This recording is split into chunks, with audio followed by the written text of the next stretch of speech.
Ladies and gents, we're in the module A328. Block 4, how are empires experienced? Page 520, Unit 21, Decolonising the Metropole, Race, Identity and Legacies of Empire in Britain. Black and Asian workers were rejected for jobs, and when they found employment, they were excluded from training and promotions. In 1963, this situation was highlighted by the Bristol bus boycott, drawing inspiration from the Montgomery bus boycott in America. A group of local activists took action against the Bristol Omnibus Company. Despite a labour shortage, the BOC refused to employ black and Asian people on its bus crews.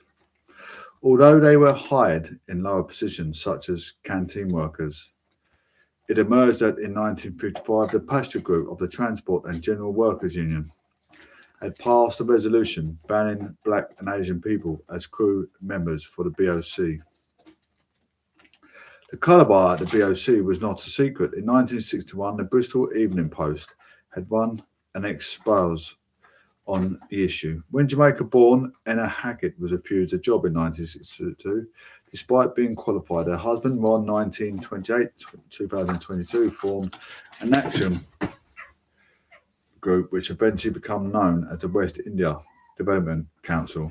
The group decided to launch a boycott of the buses in April 1963 and encouraged black and Asian communities in Bristol to support the initiative. They reached out to Labour Bristol South East MP Tony Benn, who participated in the action. They also drew support from the High Commissioner for Trinidad and Tobago, the cricketer Sir Lear Constantine. The dispute lasted until at late August 1963, when followed negotiations between the BOC and the TWGU. As a result, was passed the end of the colour ban. On the 17th September, Ragbir Simph, an Indian-born Sikh man, became the first bus driver of colour in Bristol. In 2013, Unite the successor organisation to the TGWU, apologised for its actions. Ron Hackett was awarded an OBE for his services to racial equality in 2014. A commemorative plaque was installed at Bristol bus station. Refusal of service within leisure venues such as hotels, pubs and restaurants was a common experience. The issue revived public publicity in 1943 when Sir Lear Constantine was denied service in the upmarket Imperial Hotel in London. His treatment sparked widespread outrage from both the black and white community after the story made it into the press. The refusal of service, of segregated service, was particular and a wide issue with pubs. Abbas Simph Jal arrived in Britain from India in 1958 to study, but on arrival,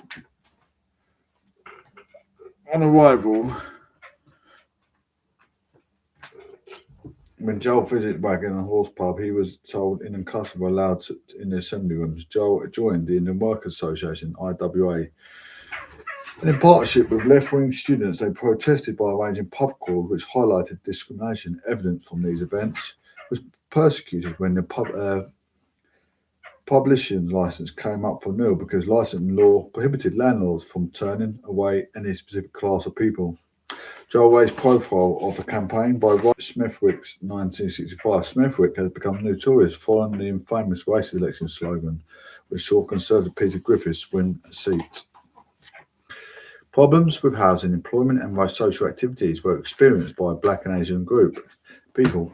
Malcolm X told reporters that he was distributed by reports that coloured people. Joel took him to the segregated of the IWA. The exclusion of drinkers and pubs led to emergence of Desi Pub, an establishment by an Indian landlord. Some of these landlords took over from those whose licenses were revoked for using customers on the grounds of race.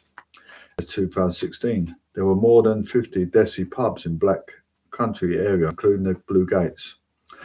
To celebrate its heritage, 6 pub landlords worked with artists to create new pub signs, one of which commemorated Joel's anti-racist activism. Resistance by Women of Colour, Organisation of Women of Asian and African Descent, OWAAD, was an activist organisation that operated between 1978 and 1982. It had a significant impact on the women's liberation movement in Britain. By centering the experiences of women of colour, it focused on healthcare, education, immigration, housing, employment, and the criminal justice system. It ran conferences and published a newsletter offering information on campaigns and practical support. OWAAD's archiving held in the Black Cultural Archive, OWAAD, based on the definition of black political blackness, so they included both African and Asian people. They wrote that despite the obvious ethnic and cultural differences between these two groups, a joint historical experience of victims of colonialism and our present experience as second-class citizens in a racist society had created firm bond between us. OWAAD, 1979. Module emphasised listening to the voices of historical participants in their own words. So this activity involved in reading an extract from an introductory talk given at the 1979 OWAAD conference. It sets out the group's experience of discrimination, their priorities for action, and their strategies for resistance. If you look at the source 21.3, an extract from a talk given at the 1979 OWAAD conference. We can look at the areas of racial inequality. Did OWAAD, what did they identify? How did they articulate their experiences as gendered forms of racial oppression? Let's think about how their position as women impacted on their lives. What actions did they take to address the problems?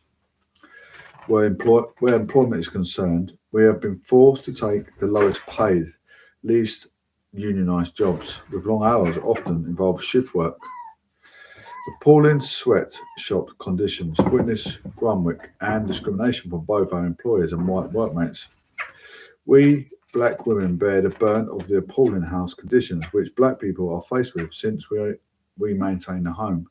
We get the worst places in the most rundown areas and, incidentally, we did not create those slums, we inherited them. We get racist private landlords who let out unhealthy, overcrowded rooms and exorbitantly high rents. Where education is concerned, it is we, black mothers, who have to go down and take on the schools and teachers, and we never prepared for our arrival, and who even today have done little to accommodate our needs and those of our children. Language and cultural barriers have alienated many of our children and teachers. Reflecting racism of the society, have preferred to label us as educationally subnormal. Then face up to the difficulties we are expecting. Again, it is the black mother who suffers most when her youth are picked up and harassed by the police and trumped up charges like SUS. And many black mothers have come under the attack of police when she rose in defence of her child, or has grieved for the racist murder of her son or daughter at the hands of NF thugs. These are just few of the problems that we, as black women, are faced with every day of our lives. Black women have not simply been passive victims in the face of oppression we have confronted since we arrived in Britain. We fought back on many fronts, for example, recognising the negative role that institutions play in our lives. We have formed self-help groups to defend our rights and fulfil our needs. Some supplementary schools have been set up by numerous groups so that our children can be presented with a more positive image of successfully sat and passed GCSE exams. As a result of the union tuition they have received, parent action groups have been formed in many years, which actively seek to influence the education of their children in a positive way. Black student action groups have reached out into the community to advise, inform and give practical help, and sometimes to analyse the problems that black people are facing. Neighbouring advice centres have been set up to defend the rights of black people. Black women's groups have established nursery facilities for working mothers. and refugees for battered women. We have got together and organised in many different ways, and through talking and working together, we have succeeded in raising our own consciousness so that we can be active politically and involved in those projects to highlight the issue we feel the community needs to know about. In every single area where black women have been exploited and oppressed, we have got to fight back. Right.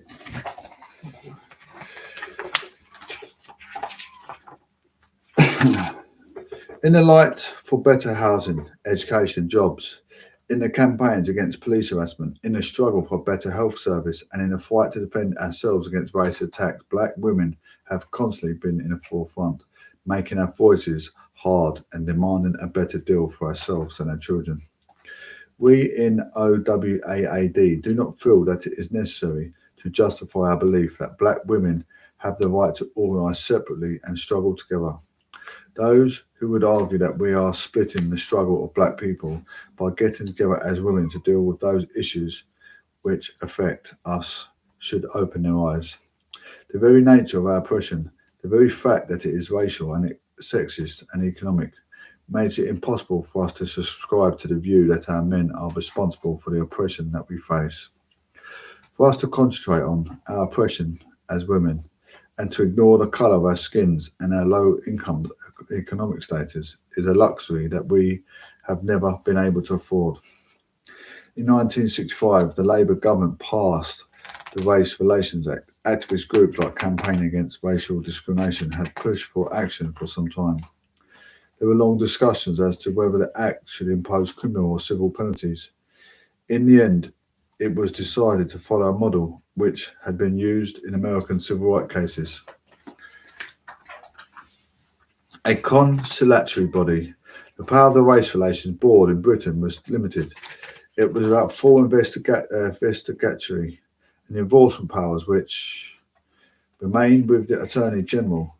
The scope of the law covered public places, for example, pubs, restaurants and hotels, but not housing and employment. Incitement and racial hatred was made a criminal offence. The Act was divided by the Indian Workers Association organisers, Vishnu Sharma, who described it as a toothless. Patel 2022, while true in many ways. The Act was used to prosecute Colin Jordan, the leader of the British National Socialist Movement, for circulating material likely to cause racial hatred.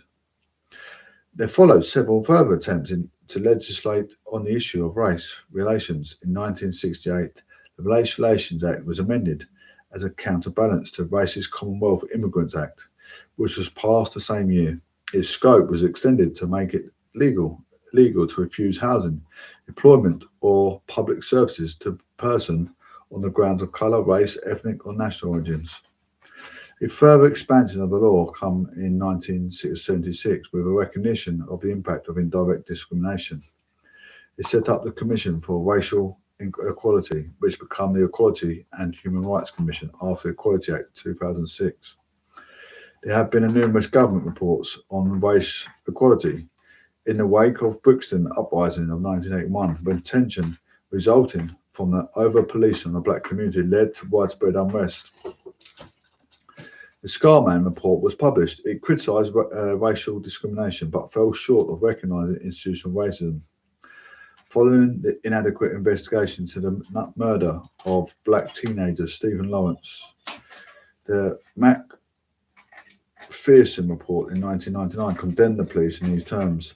There have been reports of housing, education, health, employment, criminal justice, and community relations, according to journalist Anosh Chaiklane. The reports made over 375 accommodations, almost all of which have been ignored or shelved. Government data collated in the 2017 Race Dispatchery Audit Cabinet Office indicated the issue of structural and racial inequality still disadvantages black and Asian group of people. This leaves us asking questions about the degree to which British society continues to be organised around frameworks that have their roots in the legacies of empire, and if it does, what might be done to address this?